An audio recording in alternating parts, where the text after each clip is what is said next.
Hello, welcome to Libra Philippines. So, ito yung reading natin for Libra, Sun, Moon, Rising, Venus, Jupiter, Libra. Take only what resonates, guys, ha? Check mo yung natal chart mo. If you want to book a personal reading, dyan na lang sa Madam P na Facebook page namin. TikTok shop, dyan mo ma-avail yung mga products na available sa amin. So, i-search mo na lang sa TikTok ay Unipri, UNIPRI. Let's start your reading. So, this is for the sign of Libra. Okay. So, by the way, ito ma-avail mo tong mga pinakita ko sa screen, sa start ng video na to doon sa aming TikTok shop. Yan. Let's start for the sign of Libra. Medyo lalakasan ko na lang, guys, kasi medyo maulan ngayon. So, medyo maingay.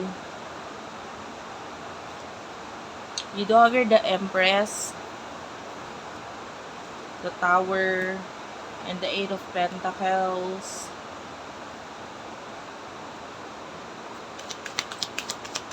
Person, nakakonect mo. Kukunin ko na lahat ng card na kailangan ko sa reading na to, ha? Eight of Cups, Knight of Swords, and the Eight of Swords.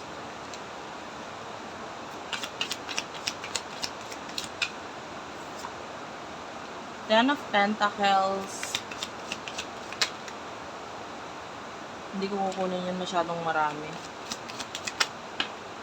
You do have here King of Pentacles and Nine of Swords. Nine of Wands. Four of Cups and Nine of Pentacles. The Star. Three of Cups, the World. Okay. Six of Pentacles and the Page of Swords.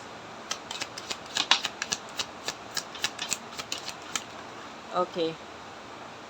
We do have here the King of Swords, Temperance, Ace of Swords. At yung bottom of the deck natin is the Lovers and the Six of Swords. Okay. Main energy, you do have here the Empress. I feel like, yung iba sa inyo nagko-concentrate or nagpo-focus sa self-love, no? Maganda yon, kasi gano'n naman talaga dapat. And the Eight of Pentacles, I feel like, marami kang kailangan tapusin or ayusin ngayon. So, a lot of you is nakikita natin na unti-unti mo tong inuuna or tinatapos, which is maganda rin naman. So, you are really busy right now sa pagtapos na itong mga bagay na dapat mong tapusin muna. And, don't forget na kalimutan yung sarili mo, yung iba sa inyo. The Empress, this is self-love, self-care. Tapos, the more na nagkikare or the more na inaayos mo yung sarili mo, the more na nagiging pabor yung future para sa'yo. Like, of course, you're happier, no? Ngayon, syempre, pag stress ka, kasama lahat yan. Health mo, apektado. Trabaho mo, apektado. So, unang-una na nakikita natin na nakakatulong sa'yo is yung pag-focus mo sa sarili mo. Nagiging mas masaya ka, mas nagiging productive ka. Kasi, nandun yung mas na-appreciate mo kung ano yung meron ka. Kung ano yung magagawa mo. Kasi, if you will concentrate on those things na hindi mo magagawa, may stress ka lalo eh. Kasi, sa halip na may matapos kang isang bagay, wala kang matapos ngayon. Kasi, ang ini-stress mo yung sarili mo sa pag-iisip ng mga bagay na hindi mo naman matatapos pa sa ngayon. Diba? So, I do like the energy of you focusing on the stuff na makakapagpasaya sa'yo, mas ma-enjoy mo, naging happy ka na kasi yun naman talaga yung gusto mong gawin, na wala pa yung stress mo, mas gumanda ka pa, babae man, lalaki, LGBTQIA+. Wala tayong gender specific dito. So, tuloy-tuloy mo lang yan. Yung person na kakonect mo, you do have here the 8 of Cups.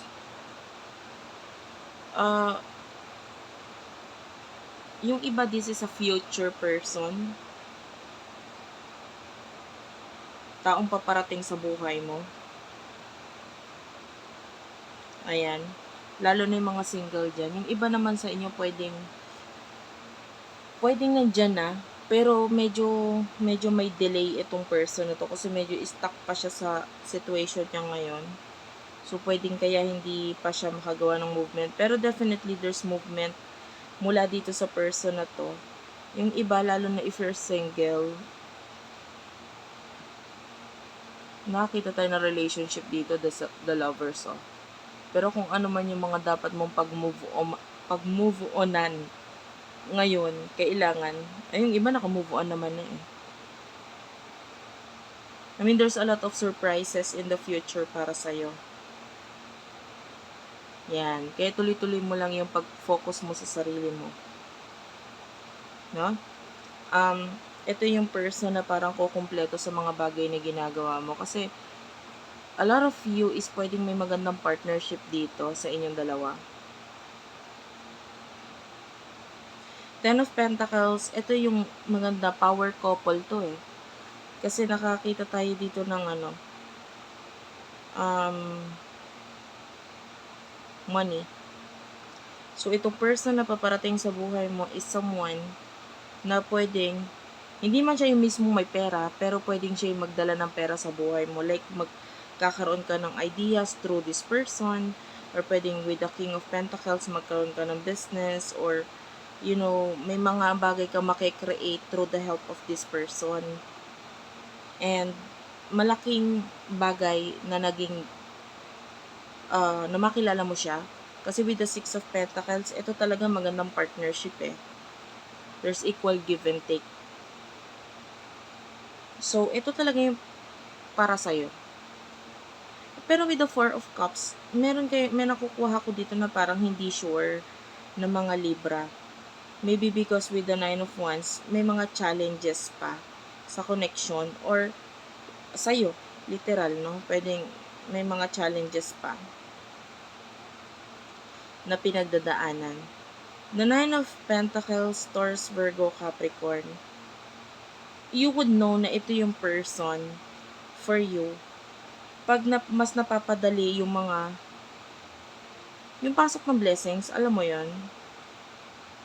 And then, mas lalo ka nag-grow dahil sa tulong nitong taong to. Alam mo yan, expect mo yan, pag ikaw hindi ka nag-grow sa connection or sa relationship, then maybe the person that you're dealing with is hindi para sa'yo.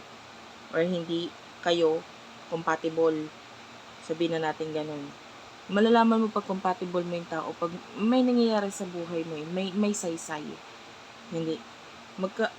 Kumbaga, mas nag-grow ka, mas nagugustuhan mo yung nangyayari sa'yo, mas nagkakaroon ng, mas na-challenge ka para mas maging mas better pa na tao. And, through the help of this person, and parang pareho kayong mas mag-grow individually and with the help of each other. Pero pag ikaw, parang ang hirap, parang ako lang yung nag-grow, itong person na to hindi nag-grow, or sa halip na mag-grow ka, lalo kang bumabagsak, then automatic, you would know na itong person na to hindi talaga para sa'yo. Pero, etong nakikita natin, there's this person na paparating sa buhay mo, at itong person na to ang talagang para sa'yo.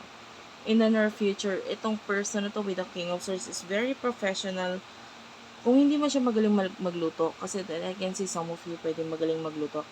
It could be someone na interesado siya pagdating sa pagluluto or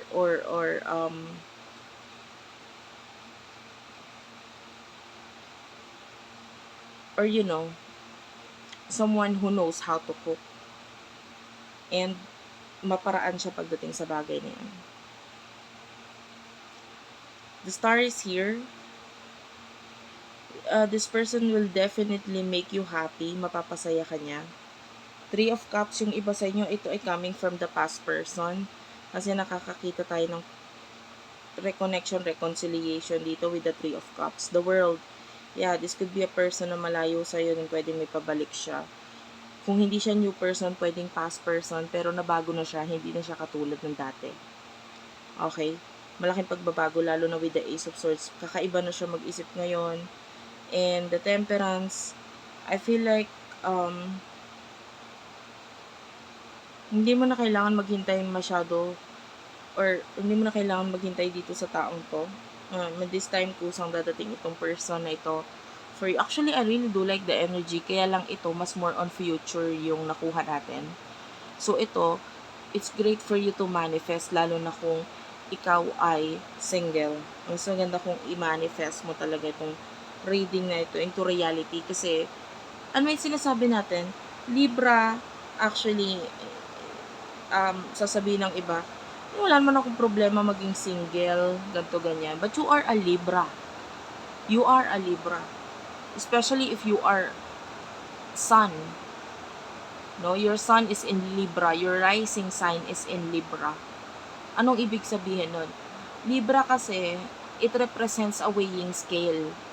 It represents balance. So, ang dapat na partner for you, no, mas magsha-shine ka kung nasaan si Sun, nandun siya sa Libra, no? And lalo na yung mga pinanganak talagang they are the zodiac sign of Libra, no? So, ano ibig sabihin nun? Yung Sun, nung time na ikaw pinanganak ay nasa sign of Libra, if that is you, mas magsha-shine ka pagdating sa partnership. At ang dapat nakapartner mo is someone na mas magkakaroon ng growth kalalo dahil sa kanya. Like, alam mo yun, siya yung magbibigay ng spotlight sa'yo. No? So, yeah. Ito yung partner na you have your own differences. Alam naman natin yan eh. Pero nandun yung pagkakaiba ninyo, pero may mga pagkakaiba man kayo. Pero yun nga yung mas nagbibigay ng compatible sa inyo eh. Compatible kayo kasi yung pagkakaiba ninyo, yun yung nagpupuno sa mga kakulangan ng iba, ng isa. So, 'di ba?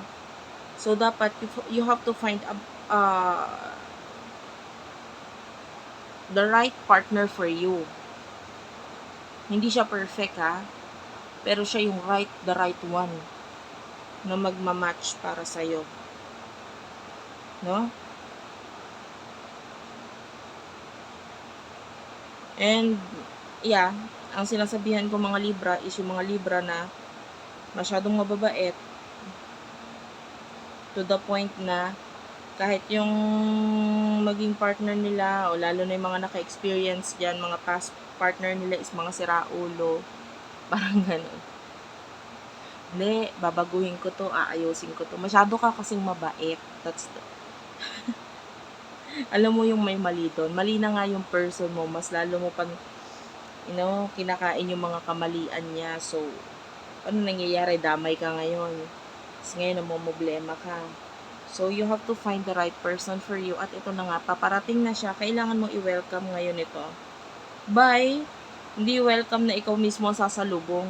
Hayaan mong ikaw ang puntahan or hayaan mong ikaw ang kusang dumating. But rather, you should welcome this person by loving yourself. Kasi itong person na to, mas gugustuhin niyang mahalin yung ikaw na nagsha-shine, yung Libra na na magiging kapantay din niya. Kasi okay nga siyang person eh. So, kung hindi kayo magiging balance, kung hindi kayo pantay, hindi mo maa-attract yung tamang person para sa'yo. Okay? So, you have to love yourself first. Nakakarinig nga pala. I mean, it's raining, tapos medyo madaling araw na dito habang nagre-reading ako. Pero nakakarinig ako ng parang nagpapatugtog. This could be your reading. Or tumutugtog literal. Thank you for watching, guys. I love you all and bye-bye.